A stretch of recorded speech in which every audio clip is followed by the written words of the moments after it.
So ito yung kanina sis na Sige. Apa. Sige po. oo. So salamat po sa kaalaman. Pasensya muna po sa tanong ko, lilinawin ko lang po. Kailan po ba tayo magsisimula sa pagbibilang ng araw? After the new moon ng day 1 po? Yun po ba ay sunset ng start ng first day? Salamat po sa unawa. Depende po kung doon po sa Day of Atonement, sunset po ang sinasabi doon. Kasi evening po yun eh. Sa Day of Atonement. Pero doon po sa Feast of Trumpet, hindi po. Yan lang po ang sineselebrate natin, yung Day of Atonement na nag-uumpisa po sa gabi. After sunset. Isa lang po yung Day of Atonement. Lahat po ng pagbukang liwayway. Lahat po bukang liwayway.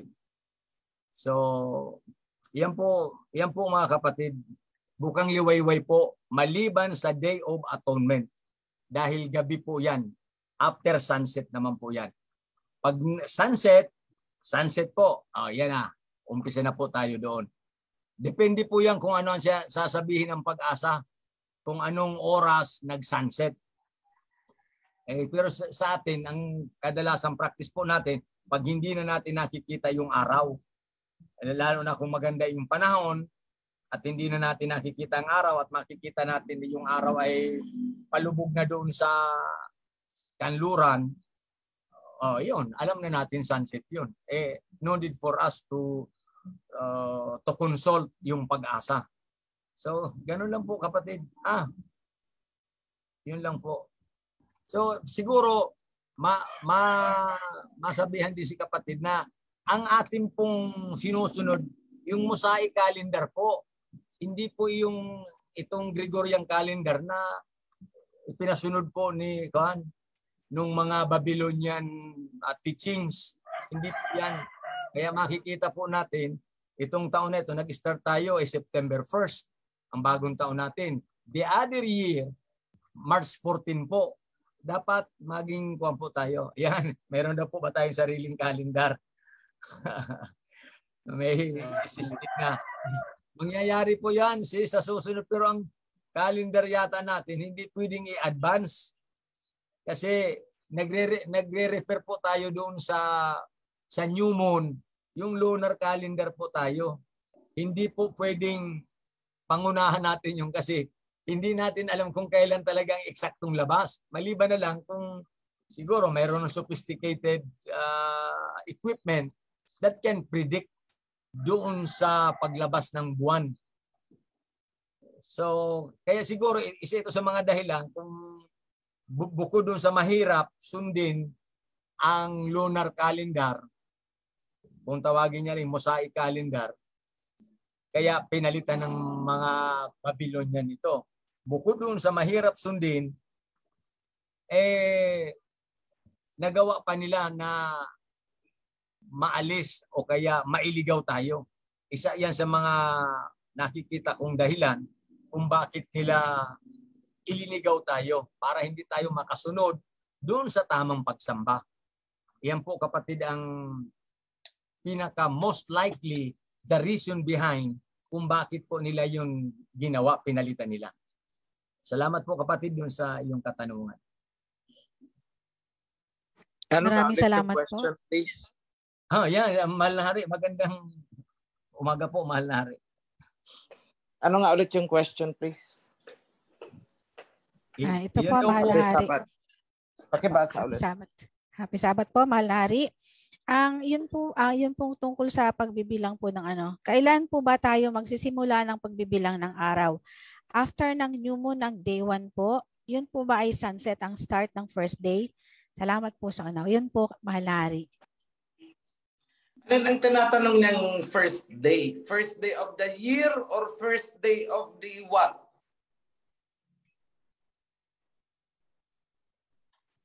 Sa celebration po, Ano yung first day? Kasi first day, hindi ko yun ang hinahanap kong element sa tanong. First day of the year or first day of the month? Nakalagay po niya kasi day after ng after ng new moon ng day 1. Day 1 po. Okay, ganito lang yan. Ganito lang yan. Ito ang alay ko sa mga priests. Siguro ko pagka ganitong klase ang mga question, huwag niyong sasagutin na wala kayong gamit na visual. Dahil lalo lang silang mahihilo kasi nakita nyo na pinaplot natin yan sa Excel. Kailangan nakikita nyo na ito ang 1, ito ang 2, ito ang 3, ito ang 4, ito ang 5, and so on. Kapag wala yung ano na yun at dinidescribe lang natin, lumilipad ang mga imaginations niyan, mali ang dating ng information sa kanila. So ganito lang po yan. Kung kailan lumabas ang new moon, yan ang first day of the month.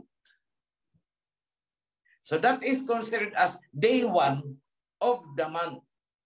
Kumbaga sa atin, pitsa 1 ng buwan. Kung kailan lumabas ang new moon, that is the first day, day 1 of the month. Pero ang new moon celebrations natin is hindi agad natin nagagawa yan on the day 1 itself. Bakit? Kasi even in ancient times, panahon ng Israelites, inaabangan nila kung kailan lumabas ang crescent moon. Tapos mag-iikot sila, maghapon, one day, iikutin nila ang buong Israel para i-announce na lumabas na kaninang madaling araw, kung madaling araw lumabas na, kung sunset yan, lumabas na ang new moon. So mag-i-schedule na sila. Bukas, magsiselebrate tayo ng new moon. Actually, day 2 na nila na isi-celebrate ang new moon. Pero hindi ibig sabihin na ang pagbibilang natin is magsisimula sa day 2. No, counted as day 1 na yun. Late lang ang celebration. So halimbawa, today, Saturday, nakita natin, new moon. Ngayon lang nagpakita, paano tayo makakapag-celebrate agad-agad?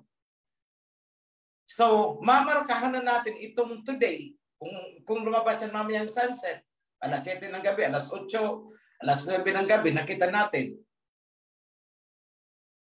Ibig sabihin, today is the day 1 of the month. Pero hindi agad-agad tayo makakapag-celebrate. Mag-prepare pa, i-inform pa ang mga tao na day 1 na pala ngayon. So anong sasabihin? Yung mga heralds noon, mag-a-announce na sila, iikot, nakasakay ng kabayo. O sasabihin na sa mga elders, lumabas na ang new moon. So mag-schedule na kayo, kailan nyo isi-celebrate ang new moon. So, oftentimes, it is on the next day. O sige, bukas i-celebrate natin ang new moon. Pero hindi ibig sabihin na ang counting nila ng calendar is bukas pa. Ngayon, day 1, nag-celebrate sila ng new moon on the day 2 of the month. Hindi po nagbabago yun. So, kaya kung mapapansin niyo dyan, celebrate the new moon on the appointed time. Ibig sabihin, appointed is scheduled. Nakuha niyo mga kapatid? Yada po. So, ngayon, sa usaping Day of Atonement, ang reckoning ng celebration nagsimula sa sunset. Pero hindi ibig sabihin na ang kalendaryo ay nagsimula ng sunset. Magkaiba po yan. Ang kalendaryo ay nagsimula ng sunrise. Pero ang utos is, ang celebration ay gumawa kayo, simulan nyo sa sunset. So wag po ninyong i-interchange ang dalawang yan. Kahit anong celebration sa Bible, ang i-schedule, baguhin man yan ng aba or what, hindi po nagbabago ang reckoning ng calendar day. It is always on the sunrise. Although specific, iniutos na ang celebration of the atonement is simulan nyo sa paglubog ng araw. Pero hindi ibig sabihin na doon palang magsisimula sa paglubog ng araw ang reckoning natin ng day, calendar day. Hindi po ganun. So clear na po ba yan? Ngayon, I encourage yung mga ganitong question siguro, gumawa kayo ng module, i-announce ninyo yung plotting ng calendar. Pero that is one of the na I decided na wag nang ituro. Bakit? Nagsisisi nga ako kung bakit itinuro ko pa yan eh. Ang dami tuloy gumaya-gaya, nagsarili ng mga sekta-sekta nila, ayaw sa covenant, gusto nila magtayo ng mga relihiyon nila, sekta-sekta nila. Sabi ko, buti pa hindi ko na lang itinuro.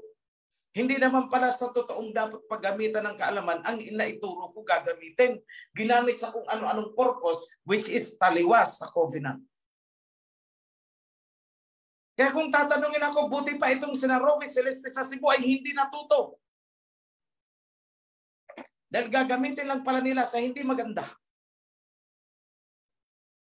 Buti pa itong mga kora na to, hindi na lang natuto. Sana hindi ko na lang tinuruan. Dahil gagamitin lang pala sa pansariling interest. So ngayon mga kapatid, talking about this, kailan ba magbibilang? Hintayin nyo ang announcement kung anong petsa namin ilagay. Pero kung paano ang technique kinuha ang mga petsa na yan, huwag nyo nang alamin at hindi ko na ipapaturo yan.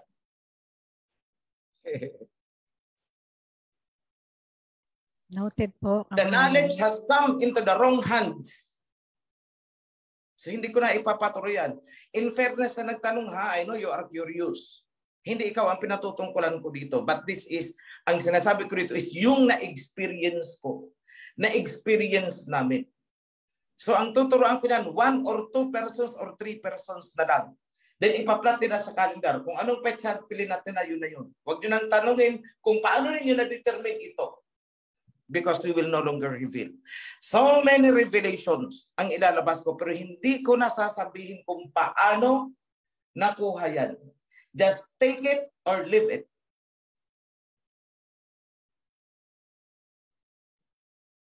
Para wala nang gagaya-gaya at gagamitin sa hindi maganda. So again, ulitin ko, itong pagsagot ko na to, ang pagsabi ko ng ganito is hindi ko pinatutungkol dito sa isang kapatid na nagtatanong. Curious lang siya. Pero itong sasabihin ko sa inyong lahat, huwag niyo pong problemahin ang pag-determine kung kailan dapat gawin ang feast. Kami ang mag-i-schedule. Ganyan na lang po, mga kapatid. In the same manner, di ba? Semana Santa, sa Katoliko, di ba? Hindi niyo naman pinoproblema kung kailan dapat gawin ang Semana Santa. Naghihintay lang kayo ng announcement ng Papa. Bakit hindi niyo magawa ngayon sa atin dito? Alam niyo mas knowledgeable tayo. At naaayon ang reckoning natin sa covenant dahil tayo lang naman ang nagdadala ng covenant. So kung anong pananampalataya ninyo sa Papa tungkol sa schedule ng Semana Santa na hindi kayo nag-question noon, kung anong klaseng tiwala ang ginawa ninyo noon, blind faith. Hinihiling ko na magtiwala kayo sa amin ngayon. Pero yung mga sekreto sa reckoning ng mga panahon, ng mga taon, ng milenya, hindi ko na po yan ituturo. I will just give it to a selected few at sila ang magpa-plot ng schedule. Para wala nang magtatayo-tayo ng sekta-sekta at mag-claim na sila daw ang totoo at ako ang nanggaya sa kanila.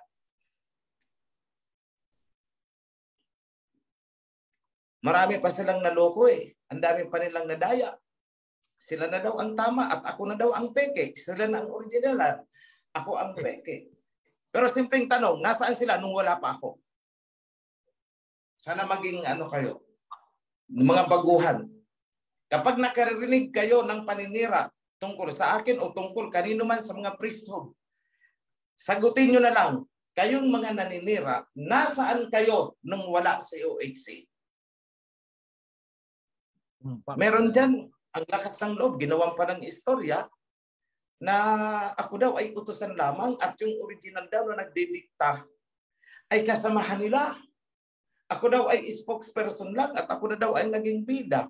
O ito ang tanong, bakit hindi sila makapaglabas ni isang revelation mula nang tumigil ako? Bakit?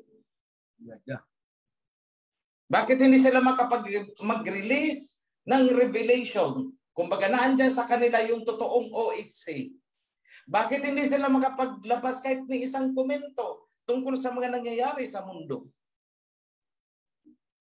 Kasi wala sa kanila ang tao. At ang tao ay naririnig nyo ngayon. Ako yun. So I'd like to take this opportunity Gusto kong panoorin niyo ulit ang World Territory Series. Gusto kong panoorin niyo ulit ang Two Witnesses.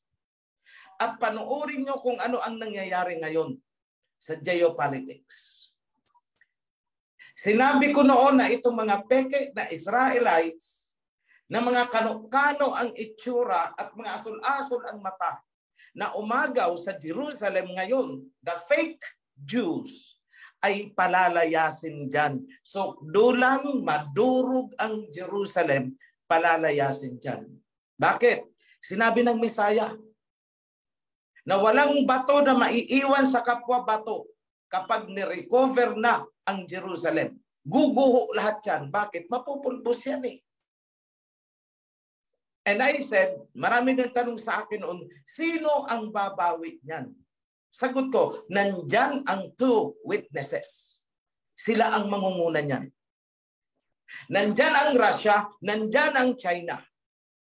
Para muling buuhin ang teritoryo, ang Shemite territory. Maraming hindi naniwala sa akin. Pero ngayon, August 18. August 18. And as I speak sa inyo ngayon, nabubuo ang military alliance ng Russia at Palestine with one goal para palayasin itong mga fake Jews sa Jerusalem. A prophecy that I have pronounced and is now on its way to fulfillment. Happy Sabbath, mga kapatid. Yada, halalwaya, alahyam. Maraming salamat po, King Oy. Sa lahat ng priesthood din po. Ang katanungan ko po ay ano lang po, dahil ang kalagayan ko po ay nasa ibang lugar nga po ako. Pagdating po ng Day of Atonement, ang instruction po ay sunset po, di ba, mag-umpisa. Ano po ang may mumungkahi po ninyo sa isang mga katulad namin na nasa labas ng bansa, na iba po ang oras namin sa inyo? Saan po kami susunod? Sa celebration na ginaganap sa Ophir or magbabase po kami sa local time?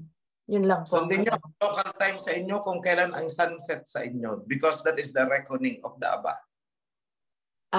Maraming salamat po. So bali, kung anong sunset sa amin, yun po ang susundin namin. Kasi yun po ang last year po, nakisunod po kami sa Ophir.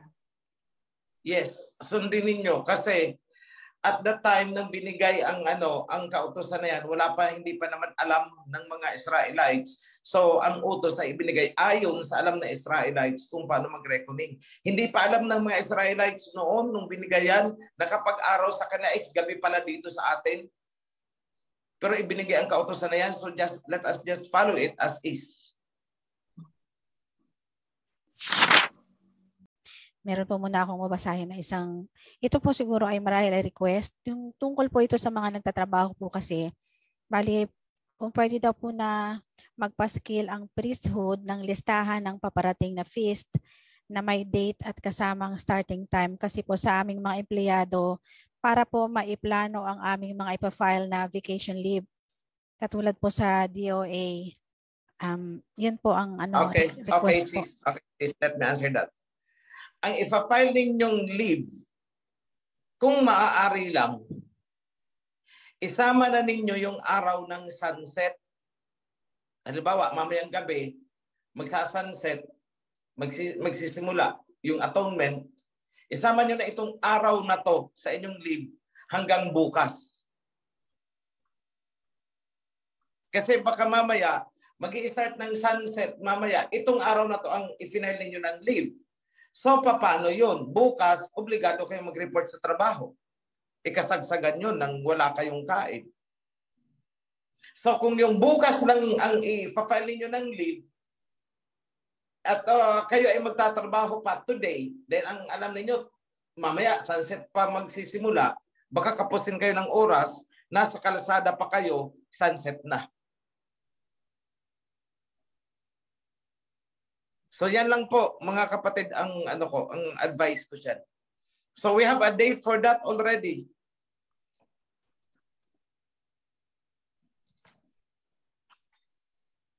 Ano yung date na sinabi? Sunset ng ano yun? Ng what month yun? October Ano po 5. ay- October 5. October 5 po. Sunset ng October 5 ang start, correct? Opo, opo. So Opo. i-file ninyo ng leave ang October 5 and October 6.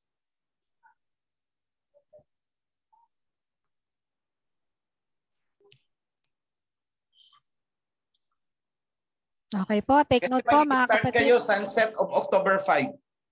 Di ba? Sunset of October 5 kayo magsisimula. So kung magtatrabaho pa kayo hanggang alas 5 ng hapon o alas 6 ng hapon ng October 5, inabutan na kayo ng sunset, nasa kalsada pa kayo, nagbabiyahe pa uwi. Kakapusin kayo ng oras. So I suggest, October 5, i-leave na ninyo hanggang October 6.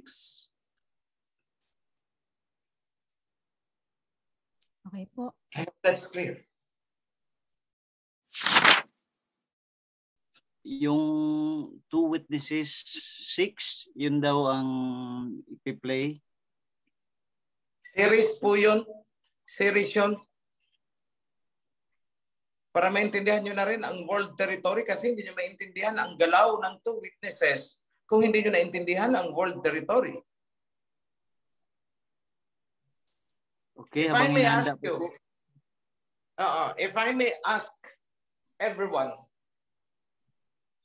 kung tatanungin ko ang bawat isa, naintindihan nyo ba ang biblical significance? Bakit pinasiguro ni Putin ang Crimea? Hindi nyo maintindihan. Why of all the places Crimea kaagad ang inagapan niya? Hindi nyo masasagot yan kung hindi nyo alam ang boundary ng world territory. Bakit sinisecure na, nagsisimula ng mag-form ng military alliance si Putin with Palestine? Hindi nyo ulit maintindihan yan kung hindi nyo alam ang world territory. Bakit pinasiguro na ng China na makapaglagay na ng makaposisyon sa Solomon Islands? Again, hindi nyo maintindihan kung hindi nyo alam kung hanggang saan ang boundary natin.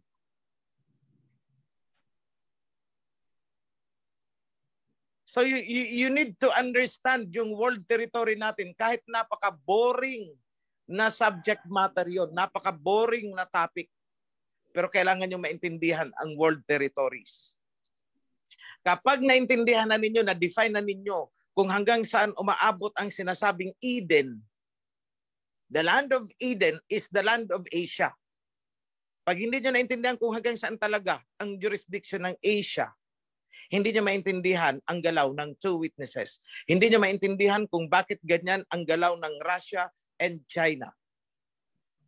And by the way, although hindi na namin ito i-correct sa version ng Torah, kasi baka hindi na makarelate yung ang mga orientation ay naiwan pa doon sa version ng Christian Bibles.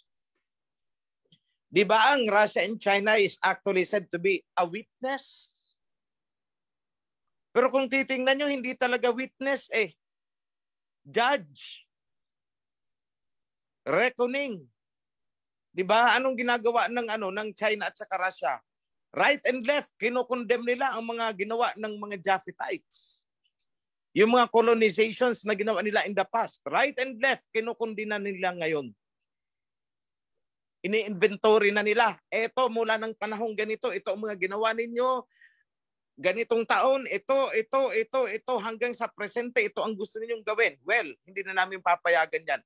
Inagapan ni Putin ang Crimea, inagapan ang Ukraine, nilinis ang boundary, nagkaroon ng clearing, at ngayon, we are now approaching doon sa panahon na matutupad yung sinabi ng Messiah Yahawashai na not a single stone will remain on top of another stone.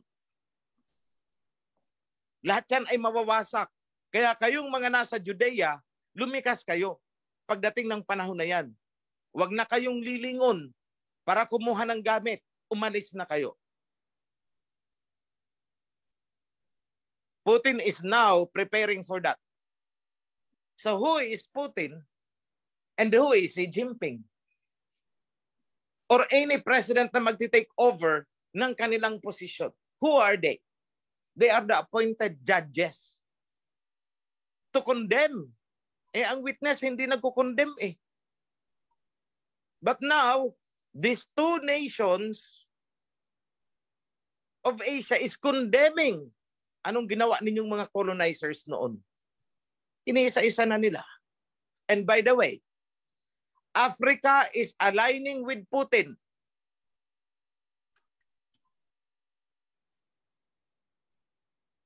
Nakikipagtandem. Iniisnab na nila ngayon ang US. Iniisnab nila ang Europe. Same thing with the Middle East. So kung unti-unti nang nagkikrystallize, and I said that, sinabi ko yan 2 years ago. Panoorin nyo ang video. 2 years ago. At nung mga panahon na yon, binato ako kaliwat kanan. Bula ang propeta. Although hindi naman ako nagkiklaim na propeta ako noon eh. Ang sabi ko, vlogger lang ako eh, narrator eh. Sinungaling daw ako, narrator lang daw ako dahil ang original daw ay nasa kanila yung matatanda nila doon. Ay bakit hindi makapagsalita ang matatanda nila noon? Pagsalitain ulit nila ngayon. Bakit ako pa rin ang nagpapatuloy? Then nasa akin ang revelation. Nasa akin ang covenant. Nasa akin ang diwa ng covenant. At wala sa kanila. Kaya wala silang masabi. So sino sila na mga nag-claim? Sila yung pinatutungkulan ni Prophet Ezekiel. Anong sabi ni Prophet Ezekiel sa chapter 13? Woe to the foolish prophets. Foolish? Ano sa Tagalog yung foolish? Tanga? Yan ang tamang Tagalog niyan eh. Woe to the foolish prophets, for they see nothing. Wala silang nakikita. Ibig sabihin, walang naiintindihan sa mga nangyayari ngayon.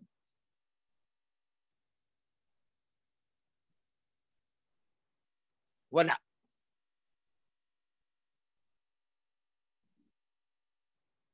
Somebody attempted to explain the horseman.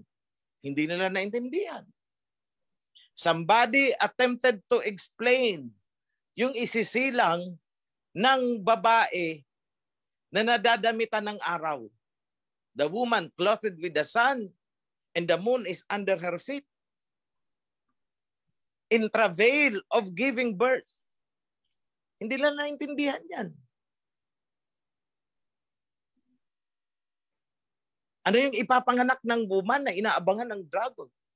At hahabulin ng dragon, tutugisin ng dragon. At yung ipinanganak na yun ay binigyan ng 2 pakpak ng mighty eagle para hindi maabutan ng dragon, makatakas. They don't understand that.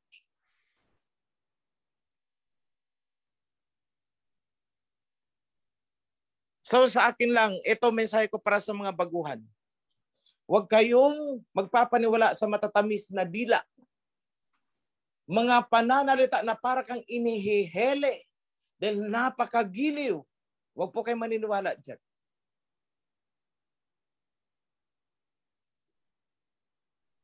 At kapag may gumaya sa akin, tandaan nyo ito.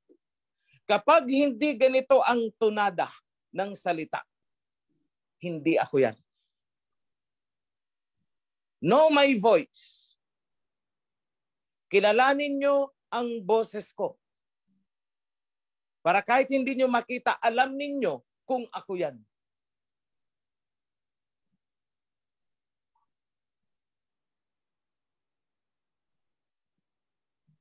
My sheep knows my voice and they follow me. Remember that. Happy Sabbath. Yada. Yada.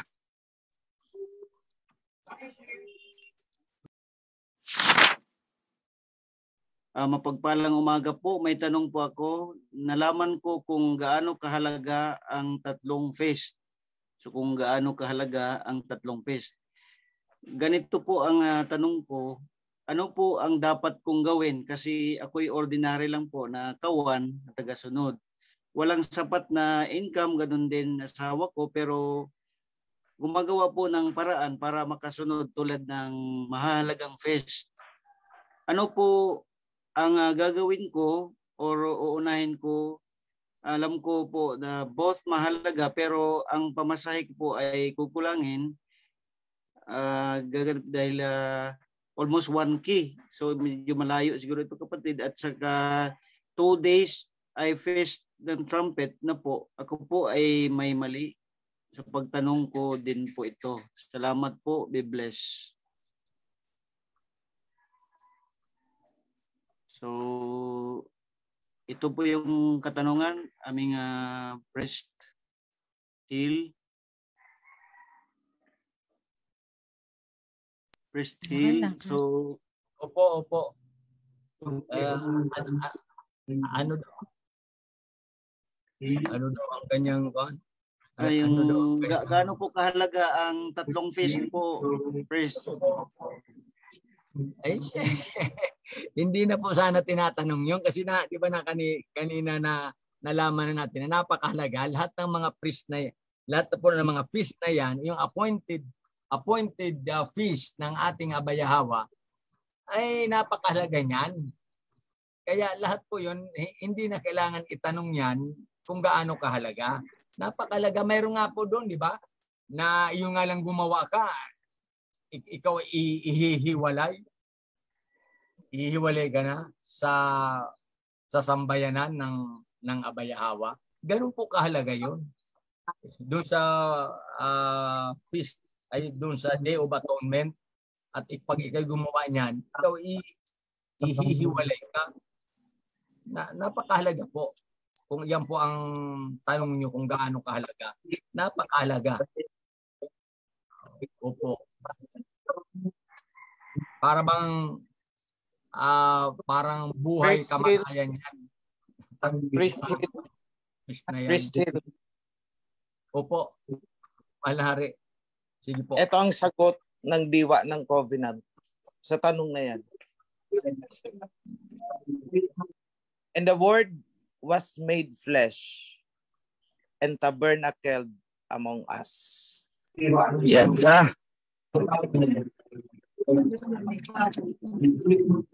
The word was made flesh and tabernacled with us. Hallelujah. Usapan na makarating to tabernacle with the word. And who is the word? Sino ang word? Sino ang verbo na nagkatawang tao upang makipag-tabernacle during the feast? Yan ang sagot ng diwa ng covenant. So kung pera ang pag-uusapan, just make yourself available. Then we will talk again. Pag-usapan kung pera ang problema. Hindi problema ang pera. At hindi dapat gawing dahilan para hindi makarating.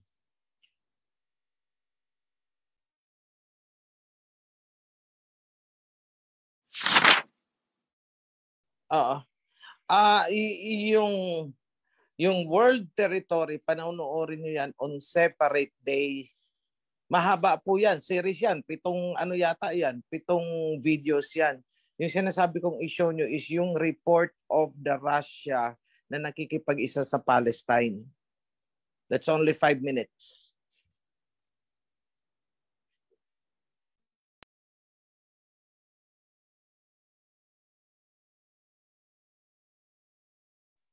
Tsaka nyo na lang balikan yung world territory because that will take you magdamag. Paki-full screen na lang yan.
Wala pong munang natatapunan yung ano.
Okay.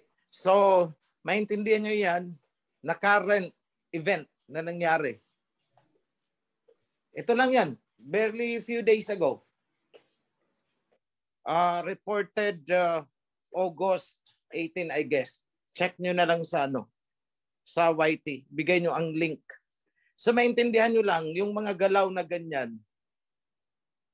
Kung nauunawaan nyo ang World Territory Series. At kapag naunawaan nyo ang galaw ng dalawang bansa, Russia and China, doon yung makikita kung sino talaga sila sa Book of Revelation.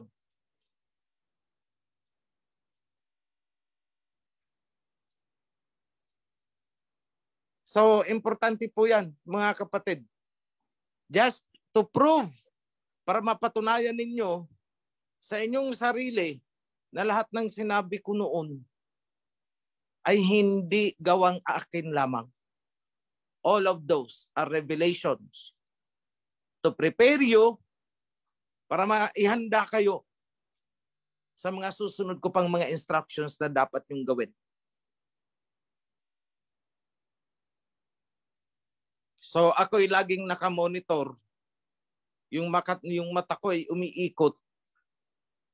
Yung tenga ko ay nakikinig sa kung ano ang nangyayari sa mundo para alam natin kung nasaan na tayo sa timeline. So, yung magaganap na talagang bubula ang bibig ng dragon and will engage a manhunt doon sa sanggol na isisilang ng woman, ano yung ikigagalit ng todo-todo ng dragon doon, ay inihahanda na po namin at pinaglalamayan gabi-gabi. Tutugisin ng dragon with 7 heads yung susulat ng kagaya ng sinulat noon ni Jose Rizal at ipinukpok sa isang ulo ng dragon sa Germany. Diba Germany is one of the head? Tignan nyo yung Scramble for Africa. Doon nyo makikita kung sino ang dragon with 7 heads. Those are 7 countries na sinasabi sa Book of Revelation. At nung sinulat ni Rizal ang No Limit Tangere, bakit doon niya sa Berlin inilimbag? At doon niya pinablish. Bakit hindi dito sa atin? Bakit doon? Nung sinulat niya ang El Filibusterismo, saan niya inilimbag? If I recall it right, Belgium. Why? Europe. Why? Bakit doon? Kasi naandun ang 7 heads of the dragon. You name it. England, Britain, France, Germany. 7 yan. Mahina ako mag-memorize. Check nyo na lang. But I have given that long time ago. Nasa Two Witnesses yan. Kaya kabit-kabit yan eh. The Two Witnesses, the Rizal series, magkakakabit yan. The World Territory. Ngayon, ang booster dose sa No Limit Tangere ay ilalabas natin ngayon. Soon. Pinaglalamayan namin ngayon. Kaya yung mga nagpasaway dyan na bago na naman, hindi na namin pinansin. Hayaan na lang. Yung pati yung mga donations na gold, pinakikialaman. Scammer daw si Priest Senen. Alis na daw siya sa kawan. Kasi scam na daw. Sino kaya ang tinutukan dito at niloko tungkol dyan? Wala naman. So, we are on the right track.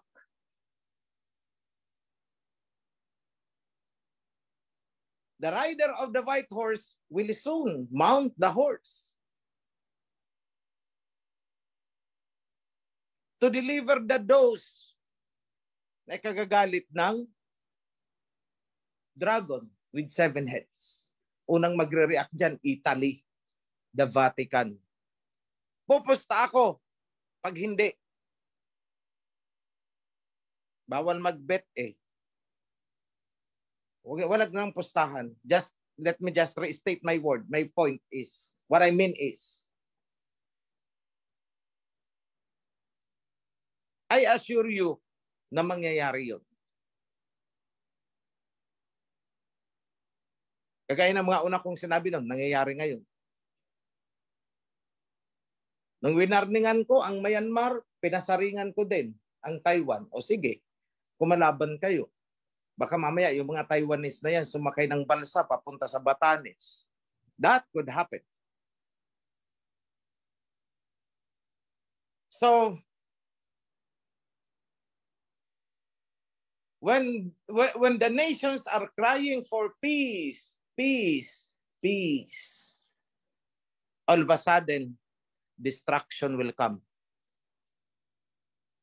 Kasi hindi pwedeng magkamali si Prophet Joel. Hindi siya pwedeng maging sinungaling.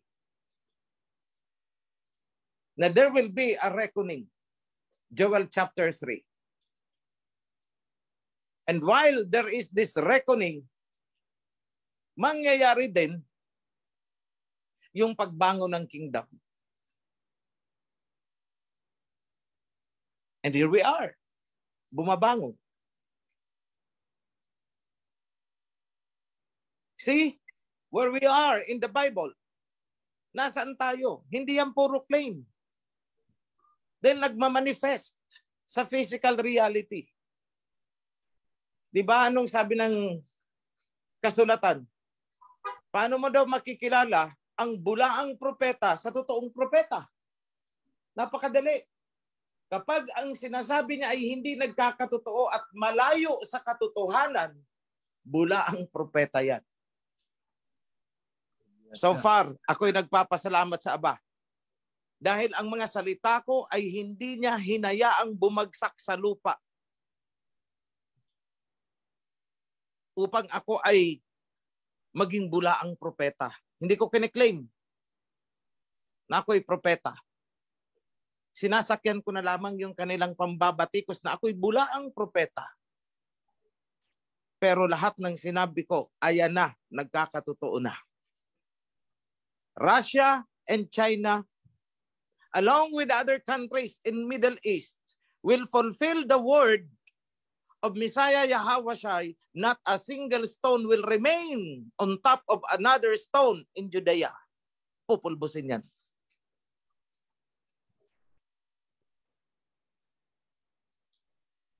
So, bakit paulit-ulit ko itong sinasabi sa inyo? Kasi gusto kong manangan kayo ng buong pananampalataya at pananalig sa diwa ng covenant. At manatiling matatag sa loob ng kawan sa kabila ng anumang batikos, paninira at alon na ibinabato sa atin. Yan ang pinaka-purpose ko. Kaya para akong sirang plaka. Sasabi niyo, paulit-ulit ako, paulit-ulit, paulit-ulit. Yes, that's my role. To remind you kung anong dapat gawin. To guide you. and to inform you what is about to happen. Sinasabi ko na sa inyo, 2 years ago, ano ang mga mangyayari? Ang sunod-sunod, ayan na. Prove me wrong. Prove me a liar. Mabibigo ang sinuman. Because Abba Yahweh will not let the word fall down on the ground, just like in the time of Samuel. Hindi niya hinayaan na bumagsak sa lupa ang salita ni Samuel. At hindi niya hahayaan na bumagsak sa kawalan ang salita ng kanyang mga sinugo. Never. Hindi mangyayari yun. Why? Because we are all under the spirit of the covenant. Yung sinasabi nilang Holy Spirit na ginawa nilang multo. That is spirit of the covenant. So remain strong. Remain united. Gawin nyo ang lahat ng magagawa ninyo in unison. Together we stand. Still together we fall. One flock, one voice, one covenant, one shepherd, one command. Because we are only one, we are living in one kingdom. We are the citizens of the kingdom na ipoproclaim ni King Yahawashi when He comes. Happy Sabbath ulit, mga kapatid.